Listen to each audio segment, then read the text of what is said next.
Hello, everybody. Today we are talking about a problem that we have been really discussing over the past couple of years of what has happened to true masculinity and what is happening to modern men nowadays and why are they so lost? Why are young men nowadays so lost and really directionless? And it's a problem that me and Andrew talk about very occasionally with friends, with different people in our lives. And we're just going to try our best to go through all of the questions today, give our opinions, give our thoughts, and actually give those who are watching later on or live a guide on how to gain clarity, gain direction, gain purpose, start to understand yourself more, start to feel that energy inside that everybody has. So that's the outcome. How you feeling, Andrew? Feel good, man. How are you feeling? I feel good as well. It's a beautiful Friday. I think it's a exciting day, and excited to be hanging out with you guys. And I like these shows because they give us an opportunity. While there's some we prep and go into a topic and teach from topics and days like this. It's just us discussing as we would. It's just us sharing ideas and thought processes. And I think that transformation starts with communication. And for a world to have the growth that it needs, for us to make the impact it needs, it starts with this, with us having conversation and identifying challenges as we see them and what's the best solutions and how can you, me, us, how can we make shifts that transform the culture? So this is a discussion with you guys as well and answering the question together. We, of course, have a lot of young men that come to us for guidance, and it's always something we're researching, right? I grew up with both my parents and my sister, and I didn't have a very masculine father in my life that taught me how to have direction in my life, how to have purpose.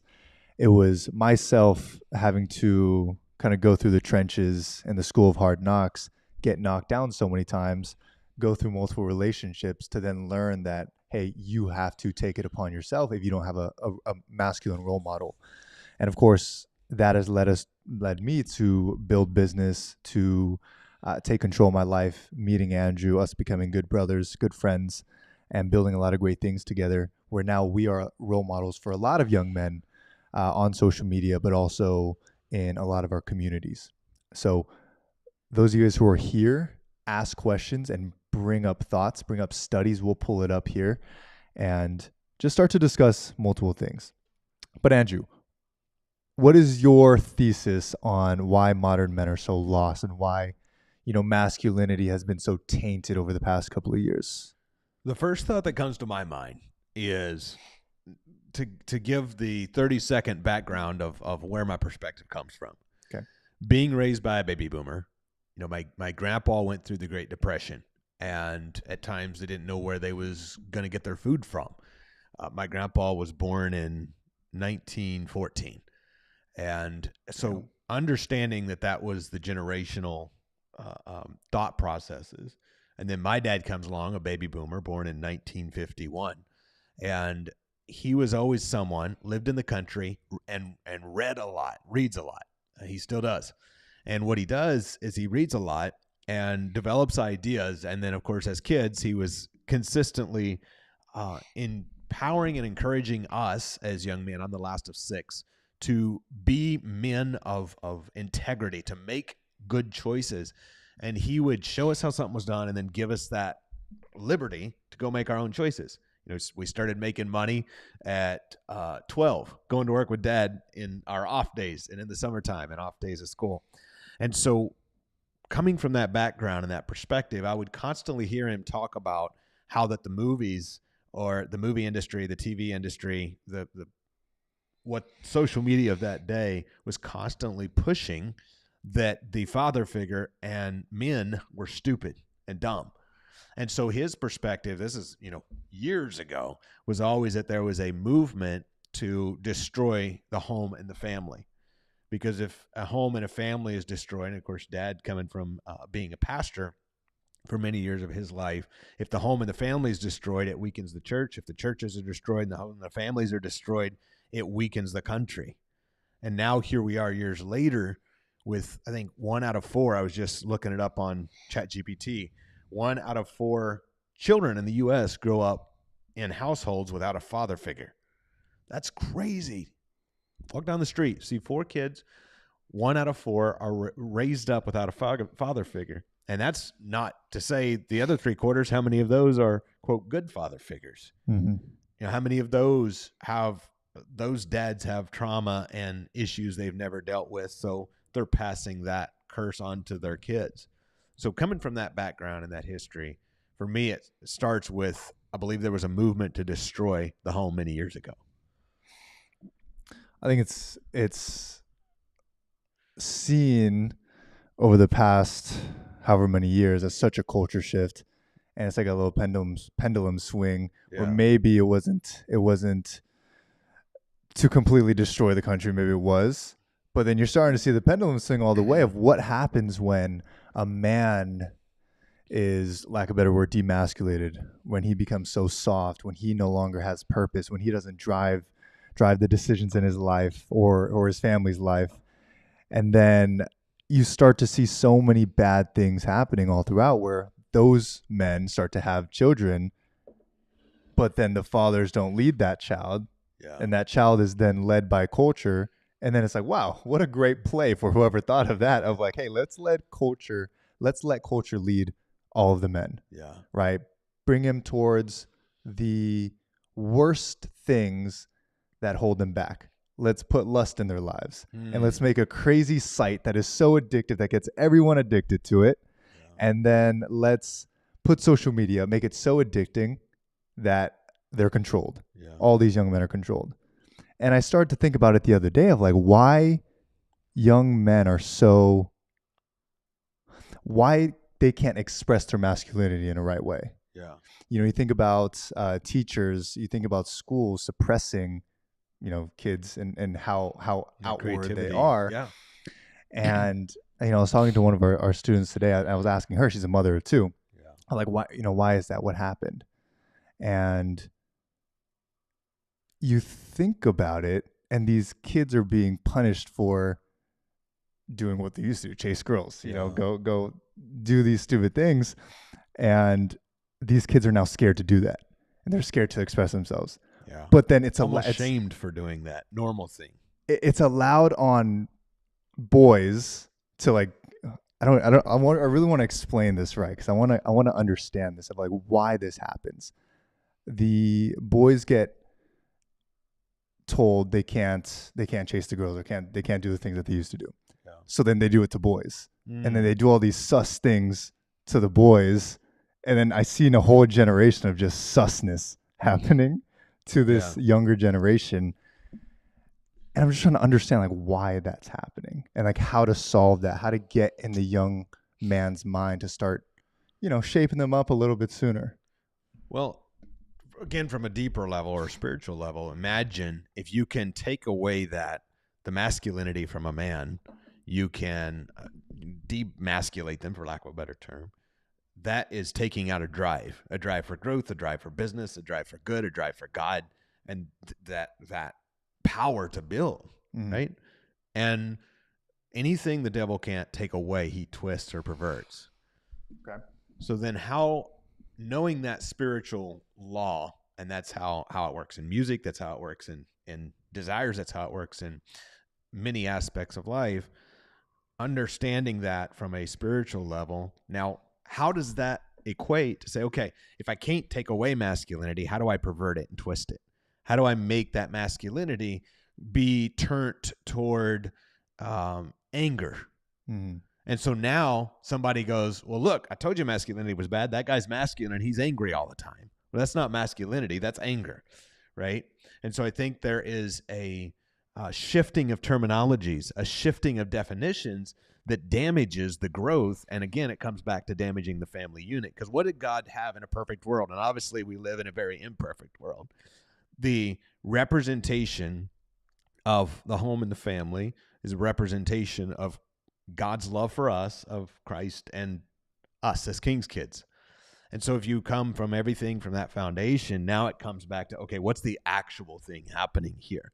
And then on a surface level, yes, 1 in 4 homes are without a father. On a surface level, yes, that other things are being done, other things are being promoted on social media and online, and leading us to a controlled population. Now, like you said, the pendulum, I think, is swinging the opposite direction, which excites me and gives me hope for our generations in a big way. But what goes through your mind as I'm kind of brain dumping that thought process? It's in a strong expression that I see here for young men and men in general.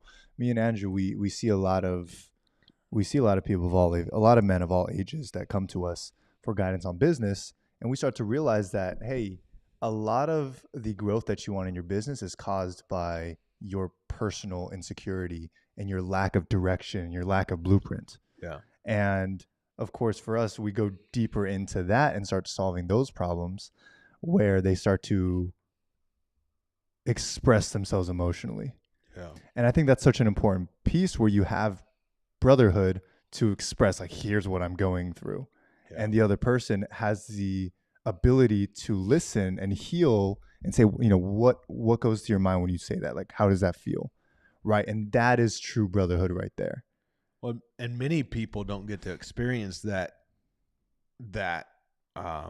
feeling of brotherhood and that bond and growth that happens from that friendship and that brotherhood that's born. I don't know if that makes sense, but I think for each of us, we need what I call our soulmates, our people who we just don't need to have a filter with. We don't need to have a front with. We're just going, yo, like, this is what I'm going through, brother. This is what I'm struggling with. This is what's going on in my life. This is the mental thing that's going on in my mind right now. Like, just a brother who's got your back. And that is such a gift, a God-given gift in brotherhood. By the way, when me and Andrew speak super clear and have such a structure to our words, it's because this happens 40 times in conversation. Yeah. And then we learn the topic and we get really good. We start to see evidence, and then we start to gain so much confidence behind the words. And that's where you'll see us on stage having such ba ba ba for those asking of our confidence in communication. But this is actually how it is. It's like deep thought discussion. Why? Thoughts. And something important, what you just said, Leo.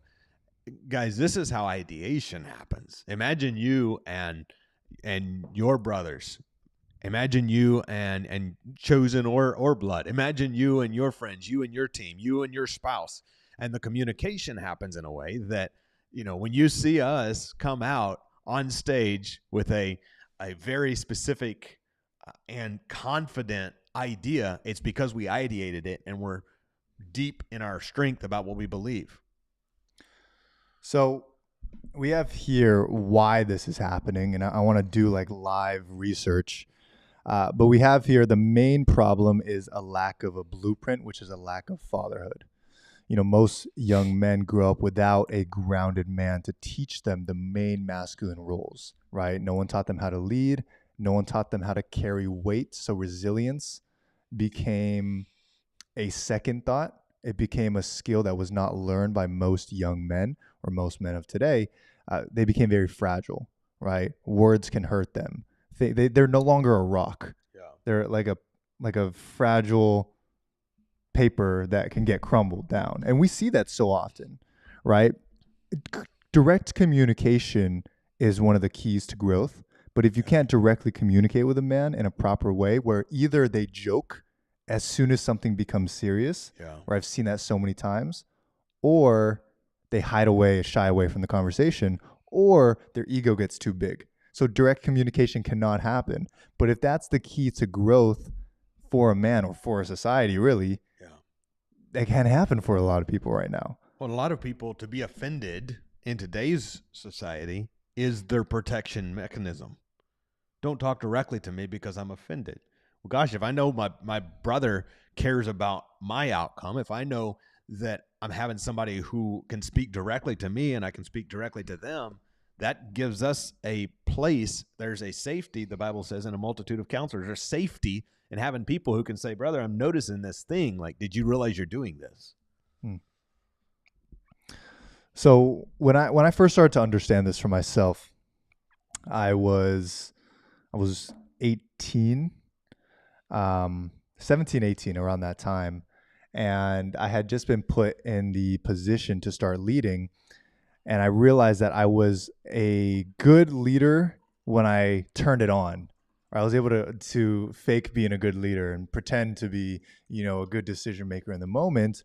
But outside of the role, when I was back home, when I was back by myself, I realized all the bad decisions I was making throughout the day, right? Very lustful thoughts, very negative ideas. I put other people down. I was very insecure myself. And it wasn't until that one day I had, I was in a relationship and I had dropped them off. And I remember basically that was like the last touch point, basically like breaking off there and driving home and just feeling so terrible about myself and feeling so empty. And it's like, okay, like a woman can do that to you, like make you feel so empty. I was like, why did that happen? Yeah. Right. And I started to think about my choices, think about who I am. And I remember sitting down and I watched a couple videos about masculinity. And I was like, okay, good take. Right.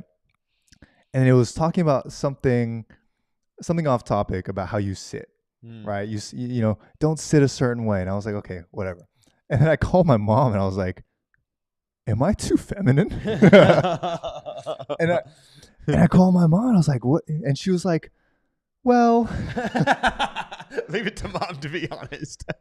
and she just gave me a couple of thoughts. And, she was just like, you never had a good role model, blah, blah, blah, all these different things.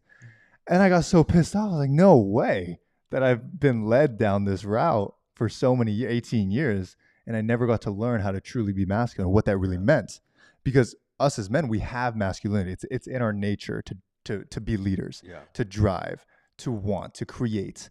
And I just never understood how to fully control it, let it out, and balance it.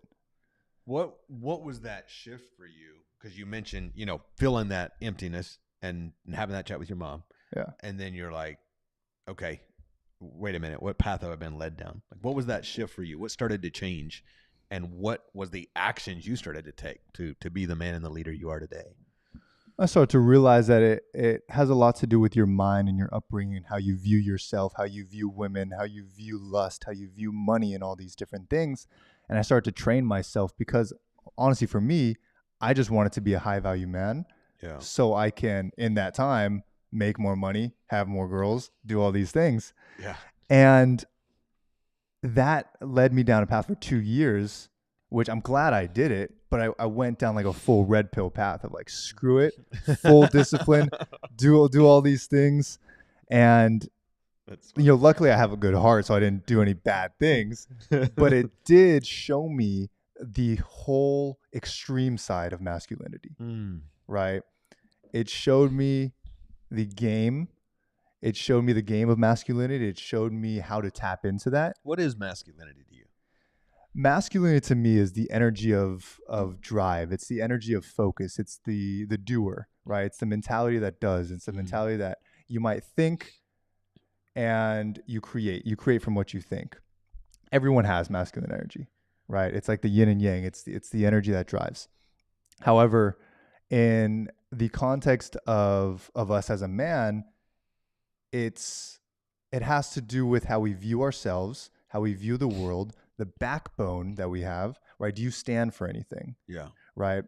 For example, naturally, we are built to protect, right? God made two genders and he made one stronger and bigger than the other one. I heard that ain't famous in 2025. It's not. And they made that one stronger. So you're built to protect. Right. Right. And you start to realize those roles and you start to gain this responsibility over protecting your family and protecting your future family. Right. For those of you who are younger, you understand that you're going to have kids, you're going to have a wife, you're going to have a business, you're going to have these things that you have to protect. Right. Because if it's not you, who's it going to be? Like, yeah, oh, give it to your wife to protect you, Right. right? Somebody comes in and robs you. You hide behind the wife. The wife and the kids got it, right? Your job is to protect. Yeah. So it's that natural inclination of, that's my job, that's my role, that's my responsibility to protect. So let me learn every day and improve every day so Yeah. that can be natural and true. I think it's the greatest gift we can give as men is to be that leader, that protector, and that provider, and that person who those around us can count on. And that Correct. gets to show through in every aspect, in a different way in brotherhood, in a different way in business and leadership, in a different way at gatherings, events, all of these different places. But you can step into that power, and by stepping into that power, you can create an environment. It's something I notice you do a lot at the places we go, the events we host, the things we put together, is you make, because of your leadership ability, we are able to create safe spaces where people can come together and have communication, even about uncomfortable topics or topics that they don't see eye to eye on. And because of that leadership capability, it creates a space where everyone is heard and everyone realizes that it comes from a foundation of caring and wanting everyone to be lifted up. Nothing is destructive. Nothing is tearing down. Well, that's what a good father does, right? Yeah. Is they create a safe space for the home so the children, so everyone can grow. As waves come about, you're the rock. You are the rock of the home.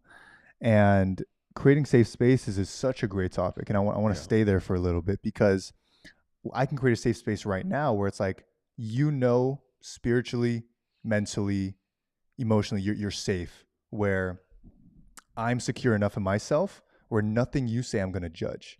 Day one, I did that, right? Yeah. I told you day one, like, hey, I have nothing to judge. Like, here's all the things that, all the crap that I've been through. Yeah. And then you test it, right? You say something, it's like, hey, that is safe. Yeah. Right? You create that safe space, and then that person starts to trust you, and then you get to create an incubator for that person to grow. Yeah. Right? And the trust is so much where, okay, you grew this much, I'm not going to hold it against you that, oh, I helped you get here. Yeah. Right? You're someone in my circle, I'm someone in your circle. Our job is to make other people grow. Our job is to build a tribe of people who are strong and who are mentally capable.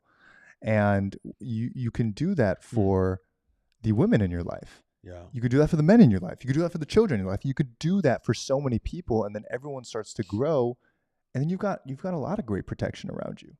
And I think that's a powerful illustration, because everybody's listening has been through some sort of trauma, crap, challenges, right? Whatever the things may be that you've gone through in your life.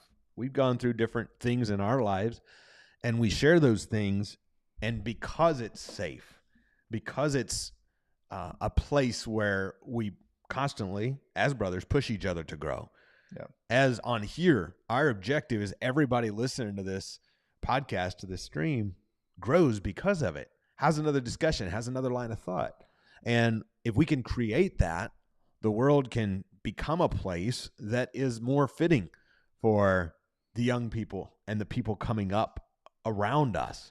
But until that example is giving of a good place, I hear a lot, and growing up, I remember there was this movement of people who would constantly talk about what shouldn't be. Well, this is happening and it's bad. This is happening and it's wrong. And this is happening and it's not good.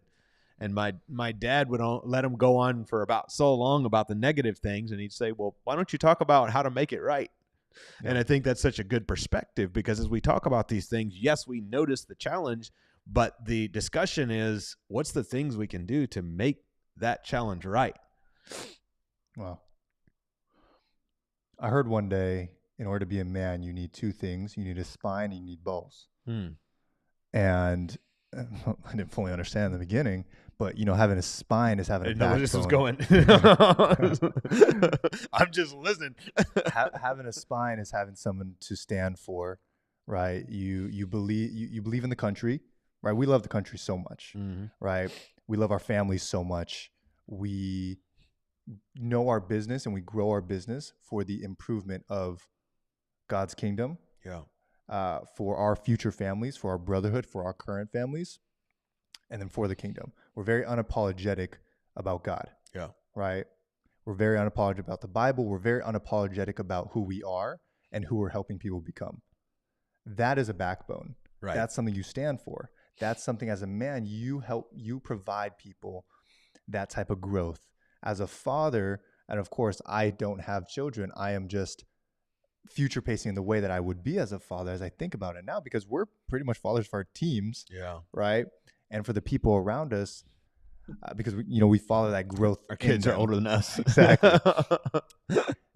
And the balls part is like the courage to just go, the courage to speak, even though it might be scary. Right. The courage to a big part is something I noticed with my mom is she's a very strong woman. So is my sister, very strong women, and men were scared to speak up. Mm.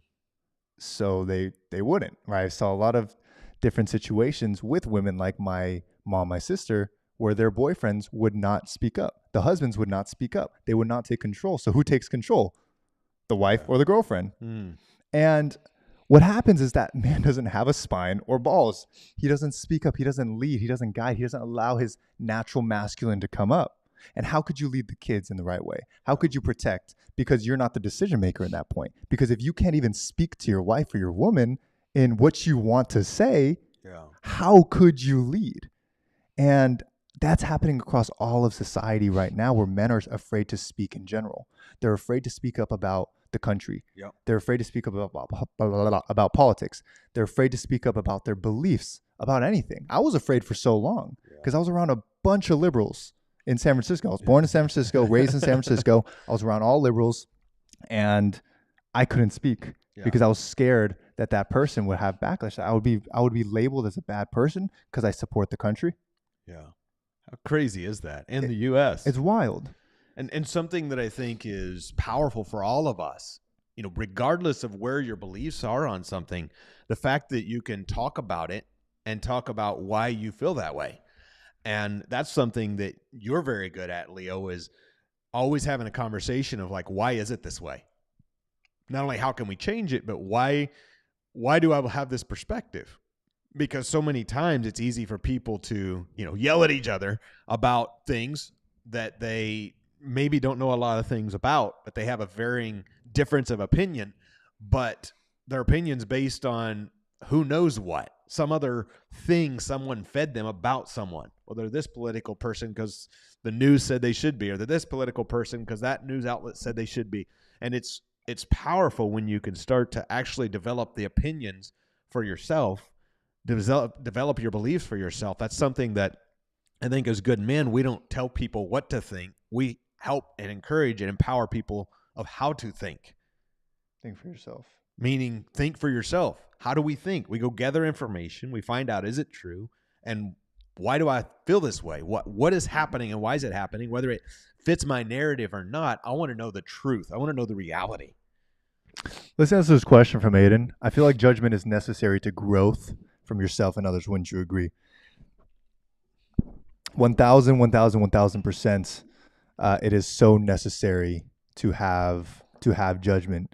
And the reason I think it's so important to have a backbone is because when you start to develop your beliefs and your values, you need to be able to have those values and beliefs be tested, and people to say other things like, hey, challenge those opinions. And with judgment, you need to be able to go back to yourself and confide in yourself. Hey, do I really believe in this, and where did this come That's from? really good. Because that's what confidence is. It's to confide, right? Confide in yourself, confidence. And men with true confidence, it's so attractive because you're able to speak your mind. And you would be the person that if it comes down to it, I've got your back. You've got my back, right? And you see that I'm able to speak my mind so clearly here, so I'm always going to be honest with you, right? Back to the judgment idea. If we see a young man and he's doing something stupid, that is our fault if we don't share with that young man what we think, right? Of course, it's the father's job, but knowing myself, I didn't have a father that would tell me that, right? Because I wouldn't take it as a young kid because I wasn't followed the right way in the beginning. So knowing that, you need to judge people. Like, you need to tell people what you think, and I'm wanting to be challenged on this idea because anyone in my life, like I'll tell them right on, like that was really stupid, Yeah. or you look really stupid right now, Yeah. and He I'll says tell that to them me from every love, morning. That's the motivation. He's and I'll like, tell "No, them I'm just from love of like, what are you doing? And you show up. So it's one direct, right? To if they're doing something really stupid, Yeah. hey, you're doing something really stupid. Here's why. But also giving them a pathway of like, here's what it looks like to maybe not do it stupid because it gained these results that you want, and you don't have the results that you say you want. But Yeah. if you do this, you could get that result. So there's a big difference, and this is something I struggled with, and I like how you said that. I'm going to offer a slightly different perspective. That is, growing up, I was quite insecure. I had incredible parents, was very sheltered, grateful for that, but there was a lot of things I had to learn when I got into the world of business and life. And something I did was I trusted everyone. So when anyone would say something to me, I would internalize it. Oh, dude, do I really look that bad? Like immediately I would internalize everything. So Yeah. no filter, right? And then I got to where I would just not internalize anything, which makes you uncoachable because it's like everybody's stupid, right? And so I had to find that balance to analyze where's it coming from and decide for myself. And so if Leo says like, bro, that kind of looks crazy, like, you know, maybe I'll change my hat because I know we're brothers. I know it's coming from a right intent. It's a desire to see a brother grow. This is the game changer for me. Now, if some stranger on the internet says, you know, that plant in the background looks stupid, I'm going to be like, I wish they could get a life, right? Because you know that it's just some random thing that's being thrown out by someone with who knows what kind of intent. So for me, it comes from me looking at myself saying, do I accept this information? Is this true? But also gauging where it's coming from. If it's coming from, there's a very few people who I allow to speak into my life at a high level, almost without filters. Meaning, if something comes from that person, I know that it was at least well intended. So I'm going to take it very sincerely and very seriously. And on the output side, when I'm looking at somebody, if it is a desire, and this is where we ask our own self for our own intentions, if I see someone, is my desire coming from a desire to see them grow? Because like with our mastermind, I'll frequently say things that would be considered harsh if somebody just walked up and heard the conversation, but it's because they have given us permission to say, hey, I know that you're seeing things from a different perspective. Please speak into my life. Mm-hmm. And so I'm sitting there going, dude, I just had a conversation this morning with a couple of different mastermind members. And I said, look, here's the pitfalls you're about to run into. Here's what you need to change now. And I spoke that into their life because of a perspective of seeing them grow. So the judgment comes from pure intent. That's really good. Thanks for the question, Aiden. If you guys have more questions, put it down there. We really want this to be an open discussion. We realize that it's, me and Andrew speaking here to each other and to you, but we love, this type of engagement also. So something I want to bring up here, something that's been rolling through my mind is rites of passage, right? Back in, I have no idea what year, 1960s, right? Certain years, people would go off to war, boys would go off to war, and they would literally have a rites of passage to become a man. Right. They would be broken down into a man.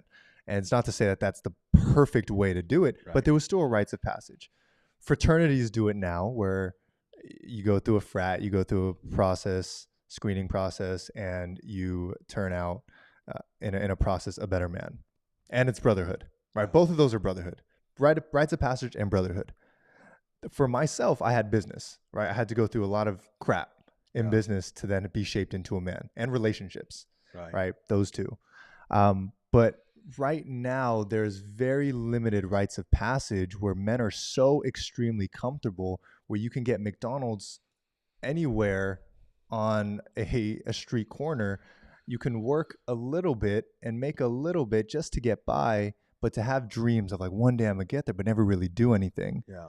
And then they stay in this perpetual state of anger at themselves and the world and women and everything but Yeah. fully taking initiative for themselves to say, okay, this is what's happening in the world. It's growing so fast. AI is growing at this capacity. People are growing at this capacity. How can I be 10 times better? And how can I find that drive in me to be 10 times better? Because, hey, I'm not going to change the world and make it slower. It's not going to slow down for you. Yeah. It will never slow down for you. In a million times anything, it will never slow down for you. So when you realize that, you're like, hey, only thing is to speed up. Yeah. Only thing I could do is get better. And in that process of improving and getting better, you find what it means to be a man. You find what it means to provide and to protect. You find what it means to have pure responsibility over your life and then for other lives, because they start to look at you as a mentor, a guide, Yeah. someone who has figured it out and has created a backbone and has created a set of values that you live by every single day. And that's what creates great men. And those men create other great men to then create other great men. And then you can start to see the pendulum shift. And that's why, red pill, which is essentially the extreme, right? There's, however they want to call it, beta, super soft, and then there's red pill, right? The problem is that people are so one dimensional or so black and white where it's either you're super soft or you're red pill. And then same thing with politics, same thing with everything. But it's just about finding a middle ground, right? And in this spectrum, you kind of want to be here a little bit. Traditional Human beings values, are prone to extremes. they sure are. And that's the problem. But if you can find the balance of like, okay, I know how red pill is, but here's the 26 principles of red pill that just don't align with me. Yeah. But here's the 42 that do. Okay, perfect. Now you're purple pill, whatever you want to call it. And I think there was a movement that happened. If you start looking at history, from my understanding, you have World War II generation. You have, the generation who, incredible, strong men who raised the baby boomer generation, which is my dad's generation. You have that generation who raised a younger generation, Gen X or millennials. And every generation wanted their kids to have it better, which is any parent does, right? And so in that happening, people are going off to war, things are happening, growth is happening, and they're going, man, I want my kids to have it better. Baby boomers were encouraged to go to college, have an easier life, but work hard, do the things.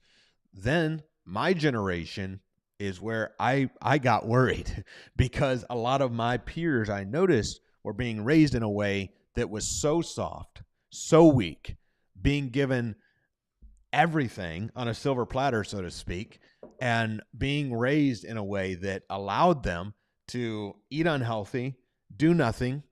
We was raised on a farm. We'd go out working, and we was blown away by the kids who didn't ever leave the house, playing video games, eating unhealthy foods, addicted to pornography, all the things that were happening to my generation who were just becoming weak and pathetic. And as we're watching that happen, I'm going, oh my gosh, like, is this the destruction of society? And now coming back, the pendulum, I believe, a lot of now Gen Z is realizing the very negative things that begin to come into place from that pendulum swing. And I think that's a powerful thing as we look at this going, wait a second, what can I do to change that narrative? Because comfort breeds horrible things. And so the more comfortable our life has been, you had in some ways a very blessed, but some ways a very uncomfortable life. I had a very blessed, but in some ways very uncomfortable life. I was constantly pushed, get out, bale the hay, feed the chickens, do the things, snow, rain or shine. But the fact that as kids, we're doing different things, hard things, give us a foundation and a basis to be able to live and be the men we were meant to be. Amen. That's beautiful. If young men nowadays can find some role models, or actually, let's put it on the current men. Yeah. If current men could improve themselves and start sharing out what's made them who they are, and these young men can start listening and start having some role models, and they can start saying, wow, okay, that is what true masculinity is. That, how beautiful would it be if these things started to become viral? Yeah. And people start to see the beauty of what it means to be a true man. And that's really what we're trying to do is create those ideas in men and people watching today. Start posting out content, start putting your ideas out, start putting your thoughts out there. And these young men who are coming up, they start listening to that, and they stop being so sus. They stop doing all these weird things and learn the education of how to express yourself, how to express your masculinity, how to express your energy out. And I'm excited to see that happen, but it's a lot of work from now. How do you view that happening? Like, how do you think this culture will shift to make that happen? I wish I had the answers. I don't. I will tell you a perception I have. I think we are seeing it in some ways, and that is that it's so easy. I notice people get so upset about the role models that are out there sometimes, going, this person is red pill, this person done this person. I can't believe that our young men are looking up to these guys. And my answer is just always be the change you wish to see. And I think the more that as men, as leaders, Leo and Andrew sitting here talking, saying, how do we become better men and leaders for our communities? Mm-hmm. And if we can lay aside the negative things, all of the horrible things that we talk about, we talk about the True Eight, if we can lay aside hatred and envy and anger and jealousy and all the bull crap that so many people take on that are bad in the world, and be the strong masculine leaders that we were meant and called to be, I believe there's an attraction that happens there. I want a brother who's strong, right? I want a brother who has my back and who I know I can trust, who's strong. I don't just mean like physically strong. I mean strong mentally. Someone who I know I can trust, someone who has my back, someone who I know I can keep up with, someone who I know can keep up with me. And when you start to develop brotherhoods like that, leadership and role models, and you start seeing people, you go, well, some is better than none. They're heading in the right direction. People are trying to do their own things. And as men, all of us have to take personal responsibility. That was one of the things that I grew up. I had lots of advantages. I'm blessed. I'm grateful. Incredible parents. But I also had disadvantages. We all have disadvantages we could look at. That's right. But every one of us have to take personal responsibility. And so I see men who live in their 30s, 40s, 50s, 60s complaining about crap of things that happened. Everything but themselves. Everything but themselves. This woman done this, and this happened, and this, and this, and this. And they live in that past, and they get old whining and complaining about the things they can't change, rather than saying, you know what? A bunch of crap happened. I wish it wasn't that way. All right, now I'm grateful that I'm here now. Let me start reading. Let me start working out. I'm going to do something to get better. I'm going to show some kindness. I'm going to open the door at the grocery store for the person behind me. I'm going to smile at the cashier and say thank you. I'm going to brighten someone's day who has a different view than I do. Yeah. I'm going to say thank you for your perspective when I want to say, how the heck do you believe something so stupid, right?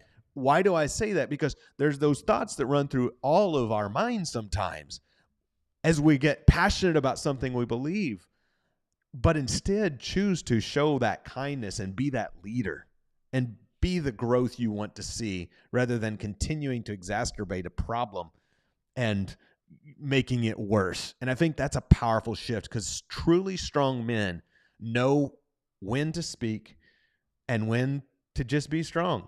And sometimes that's through saying nothing. And other times it's through speaking up. And I think there's been a generation who didn't speak up, or who spoke up in an ineffective way. And the more we can speak up at the appropriate times, but in an effective way. Someone I've noticed, love him or hate him, and I think it's very intriguing what he's done, is Charlie Kirk has come out the gate making a massive influence among a young generation by having meaningful discussions of people who have much different views than he does. Yes. I don't agree with Charlie on everything. I think he's got some good things to say. And I love his discussion. I love the way he talks through things. And I think that's a powerful illustration of speaking up and in a very productive way. Wow. This is a great topic. This is good, man. Thank you for bringing it up and having the guts to talk about it on the show today, man. There's some moms on here, and Teresa has asked, how do moms help their sons when there's not a male role model to help them be real men? Is there an age when it's too late to try to do anything about it? So I'm gonna give the perspective from my mom and how she was able to guide me in a pathway that has allowed me to be my own man, right? To basically become my own father, become my own role model. And of course, I had slight role models throughout my time that have been able to give me that pathway. And Andrew, of course, creating a space for that in business and in brotherhood to be able to do that. But something my mom always did was she always challenged me, right? She always challenged me. Anything ungentlemanlike, she would slap me, not in the face, but she would slap me and say, "Don't do that." Right? If I was shaking my leg, don't do that. If I pointed out of the video, don't do, when I was growing up, she would do, honestly, even now sometimes, she would just say like, hey, remember, right? And I'll just smile at mom because me and mom are good friends. But in the beginning, she always challenged me with this idea that if you want to be someone who can attract that person that you want, for example, you're gonna have to change. Or hey, when you're all by yourself, you're all alone. You're gonna be screwed. I was like 14, right? I started to learn this stuff at 14 because I was like, oh, I got to make my own money. So I started making my own money. But what she did was she was able to be a challenger, and I hated it. But every time she told me, I said, okay, I understand where the heart comes from, so I'm going to work on it in silence, right? And I never liked working at it right in front. But it was my idea. It was my idea. So she challenged me always, and I took that, and I grew from it. I grew from it every single day, and now I thank my mom so much every single day for helping me become the man I am. Yeah. Right? Because she wasn't necessarily so much of a traditional mother. She had to run both sides. And some of the good parts is she would force me to grow. And if there's an age that it's too late, I don't know. I think it really just after 18, it depends on the kid at that point to find his own way. What do you think? Well, I think there's an age definitely of personal responsibility. So, older is more difficult. The most formative years of a kid's life is 0 to 6 years old, they say. That's crazy. 0 to 6 is when they're getting programmed with a lot of programs that will run with them the rest of their life until and if they decide to make a change. So I wouldn't say there's an age to be too old. I would say, if kids are in their upper teens or past 18 and they're getting into their 20s, then there's absolutely something to be said for, well, it's time to take personal responsibility. But here's a very good point that I think is going to be very enjoyable to you. And that is, my mom is an incredible woman. Just happy birthday to your mom. Happy birthday, Mama, if you're listening. Mama Schlag. 73 years old today. Crazy. So young as ever. That's right. So Mom is an incredible example of a mom who loves her kids, who loves her husband. They've been married for 53 years. 53 years. Oh, my gosh. So I look at that, and Mom has such incredible impact. My dad often says, she who rocks the cradle rules the world, meaning the way that a mom speaks into their son's life, or in this discussion, of course, their kid's life, but in their son's life will always be with them. Secondly, though, and this is really important, if I don't know how old your kids are, but my dad would always tell people, I'd hear him advise people when he was advising parents with kids and, younger kids, teen kids, he would say, get them around the people you want them to look up to, because there will be a time where your parents aren't cool.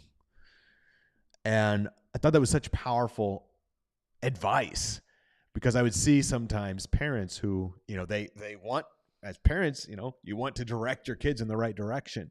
And that was something I watched my parents do well, which was direct us, but realize when we got to that point where parents wasn't as cool, they would ensure that we was in rooms where there was people who they believed were the best that they could find for us to look up to. And I always appreciated that.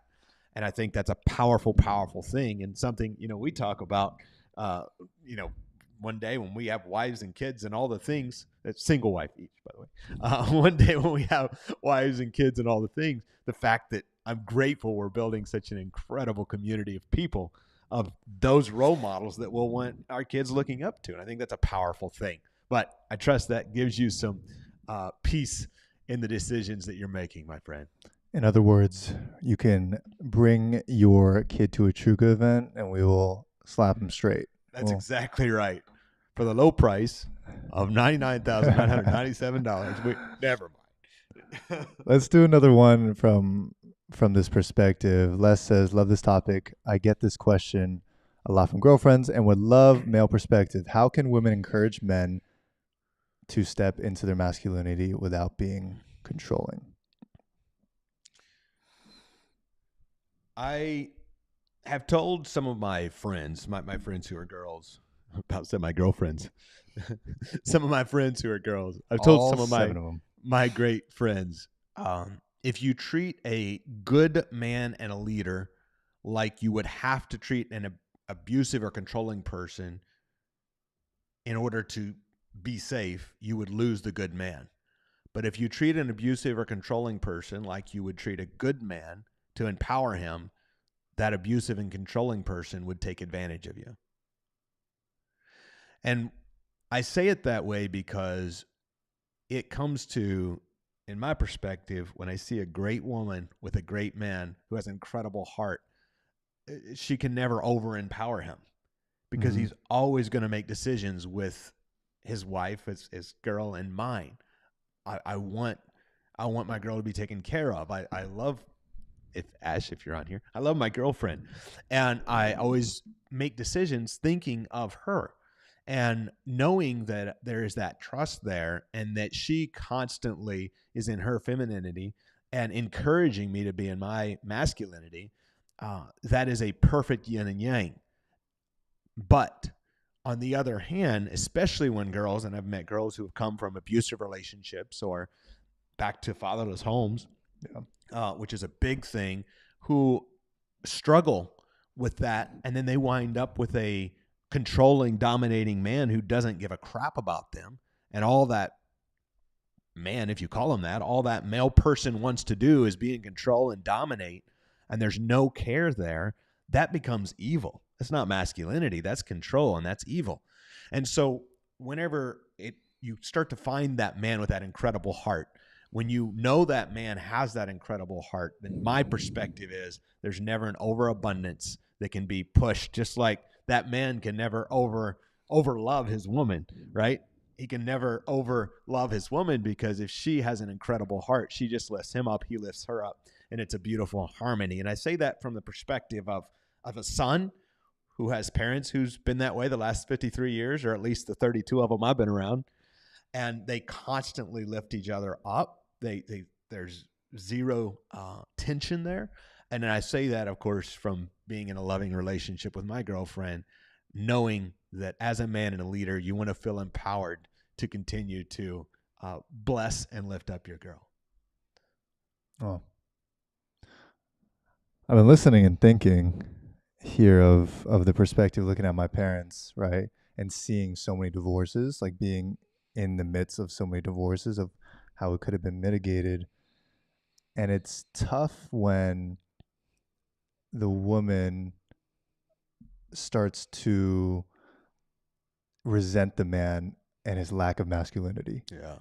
And I've seen it so many times where the man becomes a little bit lazy, or the man loses a little bit of purpose, or maybe he's going through a worldly, lustly nature, and she starts to mistrust or resent or get, women hate when a man loses his core, right? And then doesn't have a backbone and is scared. Like it's like I've seen it so many times, so I've gotten to feel that as well. Like, whoa, like, what is that? What is going on? And I think sometimes of like, okay, what if my mom was just more feminine and guided his masculinity, right? And I'm just like, I don't think he would have. I mean, because he was broken dude. I don't think he would have took it. But maybe, right? Maybe it could have been inspired, like finding parts of the man to pull out the gold in him, pull out those things. I think it just depends, right? And I think it's tough. And that's why brotherhood is so important, because you Yeah. throw it to the brothers, right? You Right. throw it to the guys. They'll fix them up. You got to get them around other men who will fix them straight. I think there is a power, and I'll give you a Papa Slag quote, Les. You'll enjoy this. Dad always says, "Takes three to make a marriage. Takes a woman, takes a man, and takes God." So there's my Papa Slag quote of the day. But what, to Leo's point, such a powerful thing in brotherhood, because now, you know, a man who's a strong leader wants to always be respected by his girl, by his wife, by the woman in his life. Mm-hmm. And at the same time, he needs, I think all of us sometimes need that guidance of like, bro, what the heck are you thinking? Like, what was that about? And I think that brotherhood is vital. Guys, if you do one gift, one thing for yourself and your beautiful family, find a brotherhood of someone, at least a couple of guys, at least someone who can be a brother, who can speak to you without filters, and you them, and you know there's a love and a bond there that is powerful. Because if you have that, that will save so many traps that come your way. But then once you find that and you start to build a backbone, build great values, and become disciplined, I think it's a beautiful thing, you know, having a relationship with God at the center, because you always go back to the Word, you always go back to the Bible, you always pray together. Yeah. Right? There's statistics that relationships that pray together are 90-something% more likely to stay together, and it's beautiful. And I think there's a lot that could be done at that point, maybe a lot before, but at the point of having God at the center, what you can do as a feminine woman is to learn that radiance, learn the ability of nurturing, right? Because you want to do it for the man who is in his masculine, who is providing, who is leading, who loves you so much and does not hide that love, right? Does not conceal that love. The love is so open. And you can learn to mesh together really well in bringing out your femininity. And what that does is it inspires the man to lead, right? When you're soft, when you're expressive, it inspires the man to say, I want to protect, I want to build, I want to do everything for you. Yeah. And it's an instinctual thing that we have, Sure and is. to multiply, right? And we see that, we're like, Yeah. let's make a bunch of little Leos, right? Yeah. And it's like, you want to do that because the energy is there, but let's just say It's gonna be so much energy when there's a bunch of little Leos. as some people, right, some women might turn it off, or they might be so much in their masculine. Yeah. Now it's like, whoa, where did that go? Right? Because I can't bring it back up, you know? Mm. But the energy also exists in alcohol, and the energy exists on pornography, and the energy exists in other worldly things. And that's already something that men struggle with every single day. Yeah. But if the woman that you're with, and let's just say you're married to that woman, Yeah. and you're committed, and she is in her full masculine, and she's not coming out of it, and even as you guide it, it's not coming out, it's like, what are you going to do? Yeah. Us as men, we need that nurture. We need that type of energy. And if you take it away from him, it's like, hey, what do you want the guy to do? You know, so something less in your question you do really well is you bring out that femininity, and you learn that, and you continually study, and we study together. And it's so important that you have that type of relationship where you go to the Bible, you read it, you guide each other, so both of you are on the same page that, hey, I'm bringing out my masculine, I'm leading, and it's okay for me to do that. And for her, it's okay that she's feminine. Yeah. And your job is to be the rock for her. I think that comes back to the foundation. You know, what is this home being built on? What's in this, you know, romantic relationship discussion, like what's this relationship being built on? Of course, I view that in friendships and brotherhood and business and all aspects, but what is this being built on? And that's what you're talking to, is coming back to the Bible, coming back to a foundation, coming back to a compass to say, all right, this is our map. every time we start to feel off track, this is what we come back to. How can we serve each other and ultimately serve God? Because either side getting out of whack, so to speak, as we used to say in the country, either side getting out of whack starts to throw the whole thing off. Mm-hmm. And so how do we come back into that ultimate submission to God? How do we come into ultimate surrender to God, but also continue to come together and solve the differences? So at the end of the day, it is still your job as a man to develop yourself so much, Yeah. to develop such a backbone and values. Start reading, start working out, learn how to fight, learn how to learn all those things. And what happens as a culmination of that is you develop traits of masculinity, and you start to love that masculinity because, wow, I feel so strong. Yeah. But it's strength and being able to hold a baby and kill a man the same day. Yeah. Of course, you don't want to, it's not about going and killing a man. But if someone comes through our door, he's scalped. He's done. He's and you know that, and you have that type of energy towards it. And every time I talk about it, it's like you have that ability to destroy and to nurture in the same time. And it's being able to control that makes someone feel so safe. If anyone is in our home, we're at a dinner party, right? If anyone's in our home or we have a gathering, they are so safe because we are the first ones who are going to go and protect everyone else. Yeah. And we're smart enough to understand the dynamics of the home and dynamics of things, and having weapons, having things to protect. It's a beautiful thing of what masculinity is. And for those of you guys who are listening later or now, learn to love the balance between the two. Learn to love the masculinity that you have, but also understand everyone has masculine energy. Everybody has feminine energy too, which is a whole nother topic that I don't know if we have time to dive into. But when you find the balance of those two, the yin and yang, as Les just said, it's like, wow, you get to really create a great combination of how you are, maybe 80% masculine, 20% feminine. God made it perfect for a reason. Absolutely. That's this is a really fun topic, and I think there's a lot more that will come out of this. But I appreciate you guys. Thank you guys for giving us this platform to be able to speak candidly about whatever goes to our mind. Yeah. I think it's fun that we are so unapologetic with our thoughts, and I think that is something that we would teach everybody. Yeah. Is like want everybody to have that. Be strong with your words, know also the repercussions of your words, and then be unapologetic with it. Yeah, speaking of, share this out to a friend who needs it. If you have a complaint, email Leo at never mind. Exactly. We're all in for it. We're here to learn. We're here to grow. We're still very young, older minded because of Papa Schlag. You got your pop and a lot of mentors that have taught us well. But we like to be challenged. We like to learn fast. We like to be wrong sometimes because guess what? We're going to find out if we're right, and then we'll be right.